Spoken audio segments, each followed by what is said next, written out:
Hello friends, welcome to Indian study पर आपका स्वागत है। दोस्तों, आज की इस वीडियो में मैं आप लोगों के लिए हिंदी का टेस्ट लेकर के आया हूं, जो कि आपके आने वाले एग्जाम्स यूपी जेल ऑर्डर के लिए बहुत ही ज़्यादा इंपॉर्टेंट है। तो वीडियो को एंड तक जरूर देखिएगा, क्योंकि लास्ट में मैं आपसे क्वेश्चन भी पूछूंगा और उसका आंसर आपको कमेंट बॉक्स में बताना होगा। साथ ही साथ एक छोटी सी बात आपसे करना चाहूँगा, जो कि आजकल यूट्यूब पे चल रहा है। जो अभिनय सर जो है, जो मैथ्स पढ़ाते हैं, उन्होंने स्टार्ट की हुई है एक मुहिम। तो बहुत ही अच्छी बात है, उनकी वीडियो को मैंने अपनी कम्युनिटी पर शेयर भी किया हुआ है। तो उन्होंने एसएससी और रेलवे के एग्ज़ाम को टारगेट किया, मोस्टली देखा जाए तो।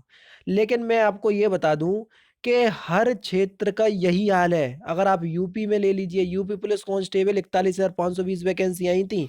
क्या हुआ?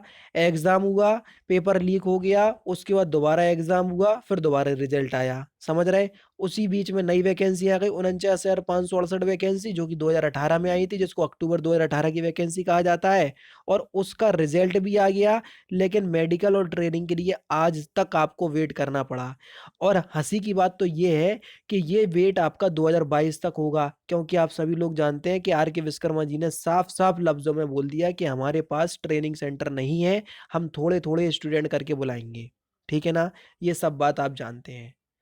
अब इसके लिए मैं एक अच्छी सी वीडियो बनाऊंगा और आज ही आप लोगों को प्रोवाइड करवाऊंगा। ठीक है? तो फिलहाल तो आज आप टेस्ट दीजिए, और जो मुहिम छिड़ी हुई है उसको रोकिए मत।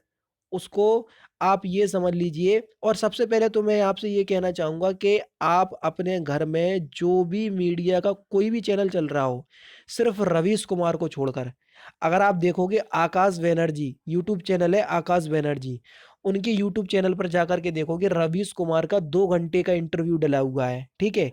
उस 2 घंटे के इंटरव्यू में वो बंदा रो रहा था, लेकिन आंसुओं से नहीं रो रहा था, लेकिन दिल से रो रहा था, क्योंकि उसको इतनी गुस्सा है अपनी देश की, जो भी चल रहा है देश में उसको लेकर के। तो फिलहाल तो इसके लिए एक वीडियो बनाऊंगा, लेकिन वो जो 2 घंटे का इंटरव्यू है रवीश कुमार का, वो जरूर देखिएगा। हर युवा को देखना चाहिए। समझ रहे? एक ही पत्रकार ऐसा है मेरी नज़र में, रवीश कुमार, जो एक्चुअल में मुद्दों पर बात करता है, जो हमारा देश फेस कर रहा है। ठीक है? सबसे बड़ा तो मुद्दा बेरोजगारी ही है, जो कि कोई भी मीडिया चैनल नहीं उठाता है। उसे केवल और केवल अपनी टीआरपी से ही प्यार है, भले ही चाहे वो सुशांत सिंह राजपूत से मिले या किसी और।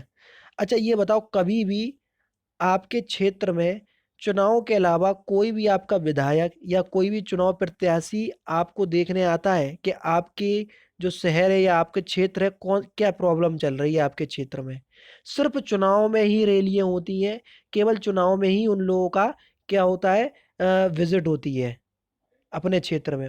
उसके बाद तो कोई भी ना नेता आता है, और ना कोई प्रत्याशी आता है, और ना ही कोई कार्यकर्ता आता है। फिर सब भूल जाते हैं। क्यों? क्योंकि उन्हें पता है कि अब हमें गद्दी मिल चुकी है 5 साल के लिए, अब 5 साल के बाद करेंगे जो करेंगे। समझ रहे हैं?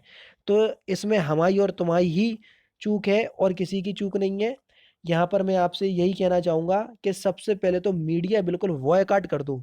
पूरी मीडिया जो है, इंडियन मीडिया, उसको हटा दो। अपने जो भी घर पे चैनल चल रहा है उससे बोल दो कि ये सब झूठे हैं। समझ रहे हैं? फिलहाल तो मीडिया को बंद करो, क्योंकि मीडिया ही है जो हमारे घर के जो बड़े हैं, उन लोगों का जो दिमाग है, वो बिल्कुल अच्छे तरीके से ब्रेन वॉश कर चुकी है। ठीक है? तो फिलहाल तो मैं यहाँ पर टेस्ट को स्टार्ट करूंगा। इसके लिए एक अच्छी सी वीडियो बनाऊंगा, तब पूरी भड़ास निकालूंगा। पहला क्वेश्चन तो आपके सामने ये है कि निम्नलिखित में से कौन सा निषीद का पर्यायवाची नहीं है? तो कौन सा निषीद का पर्यायवाची नहीं है? तम। तम जो है, ये निषीद का पर्यायवाची नहीं है। तीसरा ऑप्शन करेक्ट। नेक्स्ट क्वेश्चन, कौन सा सूर का पर्यायवाची है? जल्दी बताइए, कौन सा सूर का पर्यायवाची है? मार्तंड। मार्तंड जो है, ये सूर का पर्यायवाची है। दूसरा ऑप्शन करेक्ट। क्रोध शब्द का पर्यायवाची कौन सा है?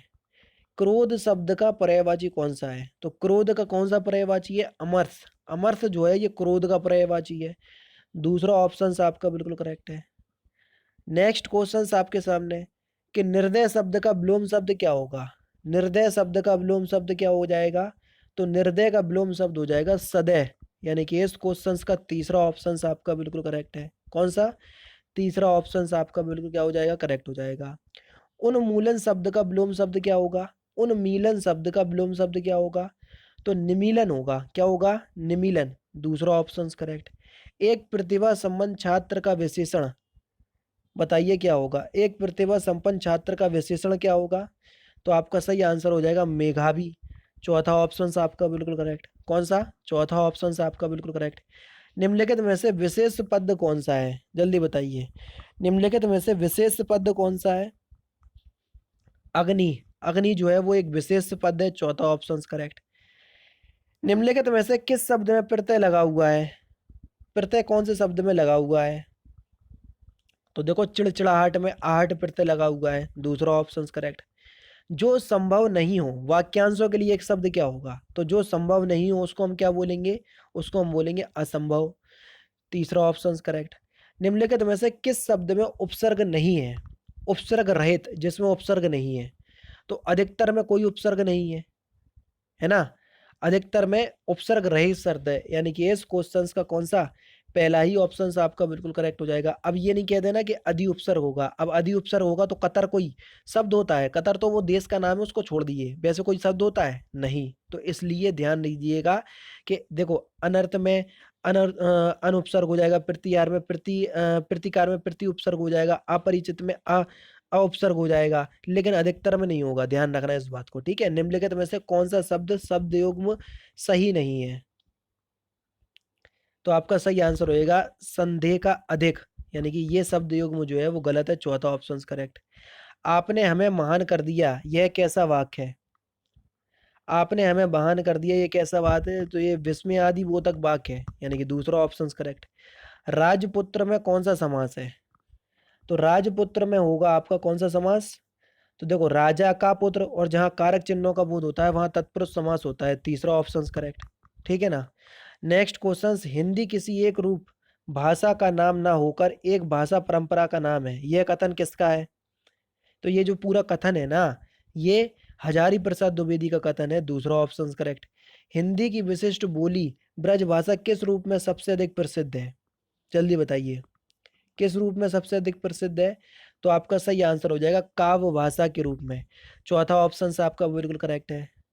नेक्स्ट क्वेश्चन, हिंदी वर्णमाला में मूल स्वर कितने हैं, हिंदी वर्णमाला में मूल स्वर कितने हैं, तो हिंदी वर्णमाला में 4 मूल स्वर हैं, यानी कि इस क्वेश्चन का दूसरा ऑप्शन आपका बिल्कुल करेक्ट।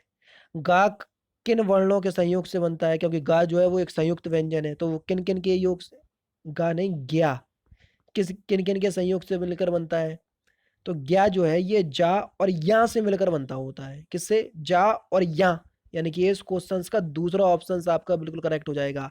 ध्यान रखना जिसमें हलन लगा वही सही होगा, इस बात को भी थोड़ा ध्यान देना, जबकि पहला ऑप्शन भी दिया हुआ है, ठीक है ना।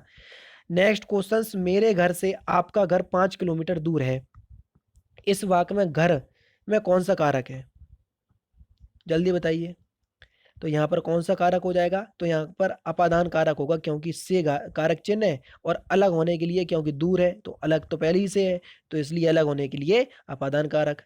कौन सा शब्द द्विज का अनेकार्थी शब्द है, द्विज का अनेकार्थी, सिंह, सिंह जो है ये द्विज का अनेकार्थी नहीं है, इस बात को ध्यान देना, कौन सा द्विज का अनेकार्थी नहीं है, तो सिंह द्विज का अनेकार्थी शब्द नहीं है। इसमें शुद्ध वर्तनी आपको बताना है, 25 में बताइए। भुक्कड़ आपका इस प्रकार से लिखा जाता है, चौथा ऑप्शन करेक्ट। 26 में देखिए, 26 में देखिए, देखो अंत चेतना इस प्रकार से लिखा जाता है, चौथा ऑप्शन करेक्ट। जिसकी पूर्व से कोई आशा ना हो, वाक्यांशों के लिए एक शब्द क्या होगा, तो उसको हम क्या बोलेंगे, उसको बोलेंगे हम अप्रत्याशित, चौथा ऑप्शन करेक्ट। नेक्स्ट क्वेश्चन, गुरु के समीप रहकर शिक्षा ग्रहण करने वाले को आप क्या बोलोगे, तो गुरु के समीप रहकर शिक्षा ग्रहण करने वाले को बोलते हैं अंतेवासी, तीसरा ऑप्शन करेक्ट। जूतम पैजार मुहावरे का सही अर्थ क्या है, जूतम पैजार मुहावरे का सही अर्थ क्या है, तो इस मुहावरे का सही अर्थ है लड़ाई झगड़ा होना, यानी कि पहला ही ऑप्शन करेक्ट। अकेला चना भाड़ नहीं फोड़ता, इसका अर्थ क्या है, तो इसका अर्थ है कि अकेला व्यक्ति शक्तिशाली नहीं होता, तीसरा ऑप्शन करेक्ट। 31 और 32 देख लीजिए, सही संद आपको बताना है। प्रफुल्ल दास बसंत की फौज सिलुमुख वीर देखावती, तो यहाँ पर तो आपको छंद बताना है कौन सा छंद है, और छंद एक ही तरीके से बताया जा सकता है जब आप इसकी मात्रा गिन लो, तो यहाँ पर आपका सवैया छंद होगा, दूसरा ऑप्शन आपका बिल्कुल क्या हो जाएगा, करेक्ट हो जाएगा। नेक्स्ट क्वेश्चन, रहीमन पानी राखी है बिन पानी सब सून, पानी गए ना ऊपरे मोती मनस चून। तो यहाँ पर कौन सा छंद है? तो यहाँ पर आपका हो जाएगा दोहा, और दोहे के पहले और तीसरे चरण में 13-13, दूसरे और चौथे चरण में 11-11 मात्राएं होती हैं। मात्राएं गिन लोगे तो छंद आ जाएगा। ठीक है। शांत रस की उत्पत्ति कब होती है? जल्दी बताओ। तो शांत रस की उत्पत्ति संसार से बैराग होने पर होती है। पहला ही ऑप्शन आपका बिल्कुल करेक्ट हो जाएगा। कवि बिहारी मुक्ता किस रस के कवि हैं? कवि बिहारी की बात हो रही, तो किस रस के कवि हैं? तो ये श्रृंगार रस के कवि हैं। तीसरा ऑप्शन करेक्ट। नेक्स्ट है आपका कि नवल सुंदर श्याम शरीर, यहाँ पर कौन सा अलंकार होगा? तो यहाँ पर कौन सा अलंकार होगा? यहाँ उल्लेख अलंकार है। पहला ही ऑप्शन करेक्ट। क्वेश्चन नंबर 36 में भी आपको वही करना है, अलंकार पहचानना है। तो यहाँ पर आपका यमक अलंकार होगा, यूचे घोर मदर, और यहाँ पर भी वही आया, ऊंचे घोर मंदर, और यहाँ पर भी ऊंचे घोर मंदर। और जब एक शब्द की आवृत्ति दो या दो से अधिक बार होती है तो वह यमक अलंकार होता है ना। स्मृति की रेखा ये किसकी रचना है? इंपॉर्टेंट क्वेश्चन है। तो स्मृति की रेखा है ये जो आपकी रचना है ये किसकी है? ये महादेवी वर्मा की है। तीसरा ऑप्शन करेक्ट। और यामा के लिए इन्हें क्या मिला था? ज्ञानपीठ पुरस्कार। तो ये भी पता होना चाहिए। पृथ्वीराज रासो किसकी रचना है? ये भी इंपॉर्टेंट है और सिंपल भी है। चंद्रवरदाई की है। किसकी? चंद्रवरदाई, यानी कि इस क्वेश्चन का दूसरा ऑप्शन करेक्ट। कौन सा वाक्य जो है वो अशुद्ध है, गलत है? तो कौन सा वाक्य अशुद्ध है? तुम तुम्हारे घर चले जाओ, ये वाक्य जो है वो अशुद्ध है, गलत है। बाकी तीन जो है पढ़ के देख लेना, सही रहेंगे। और लास्ट क्वेश्चन आपके सामने ये रहा। तो इस क्वेश्चन का आंसर आप मुझे कमेंट बॉक्स में बताना, और इसमें शुद्ध वाक्य पहचानना है, कौन सा वाक्य शुद्ध है। ठीक है। तो इसका आंसर आप मुझे कमेंट बॉक्स में देंगे। तो दोस्तों ये थे आपके 36 इंपॉर्टेंट क्वेश्चंस जो कि आपके आने वाले एग्जाम्स यूपी जेल वार्डर के लिए बहुत ही ज़्यादा इंपॉर्टेंट है, और यूपीएसआई वाले भी, क्योंकि हिंदी तो उसमें भी आना है। तो दोस्तों अगर आपको वीडियो पसंद आए तो प्लीज़ दोस्तों वीडियो को लाइक और शेयर जरूर कर दीजिएगा। तो दोस्तों फिलहाल की वीडियो में सिर्फ इतना ही। अगर आपको वीडियो पसंद आए तो प्लीज़ वीडियो को लाइक कीजिए, शेयर कीजिए, और साथ ही साथ हमारे चैनल को सब्सक्राइब करना ना भूलें, क्योंकि मैं रोजाना इसी तरह की वीडियोस आप लोग के लिए लाता रहता हूँ। नमस्कार दोस्तों, जय हिंद, जय भारत।